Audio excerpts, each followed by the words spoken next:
one of the reasons that story problems can be difficult for people is it's hard sometimes to distinguish between the story and the math, and it takes some work to translate from one to the other. Part A of this problem, where we're asked to find the equation of a line, is giving us a big hint on how we can do that. They're telling us two things that are really important. The first thing is that x is the number of years after 2003, and that y is the cost of the roof. These two things are always coupled together. In 2003, it cost $5,000, and in 2013, it cost $9,500. Because those things are attached to each other, we can think of these as just being ordered pairs, x and y, where, again, it's the number of years after 2003 and the cost of the roof. So if I translate those two things into ordered pairs, in 2003, well, if x is 2003, that's 0 years after itself. The cost of the roof, y, was $5,000. In 2013, well, if x is the number of years after 2003, 2013 is 10 years later. The cost of the roof was $9,500. And what we've done here is take all of the story out of the problem, and now we have two ordered pairs, and all I need to do is find the equation of the line that goes between them. So one of the most important things with finding the equation of a line is to find the slope. So the slope is the change in y over the change in x.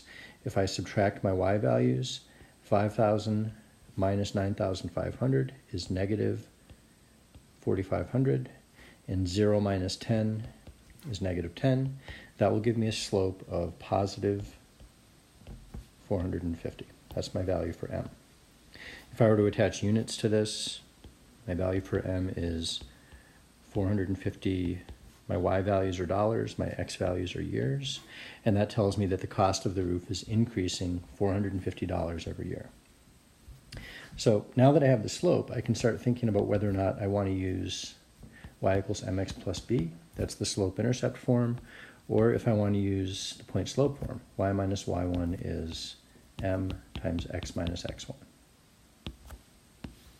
So I could use either one of these. If I was going to use the point-slope form, that would be nice if I had to use that point because x and y are both not 0. But this first point, because x is equal to 0, when I have 0, 5,000, this value here, 5,000, is actually the y-intercept. That tells me that b is 5,000, and then I can just write down the equation of the line. Y is equal to the slope, which we figured out was 450, times x, plus 5,000. So that's the equation of the line in slope-intercept form. That's part A. In part B, we're asked to predict the cost of a new roof in 2018. Well, if x is the number of years after 2003, in 2018, that's 15 years later. That tells me that x is 15. And then the predicted cost of the roof would be y is equal to m, which is 450, times the value of x, 15, plus 5,000. 450 times 15 is 6,750. When I add those together, I'll get the predicted cost of $11,750.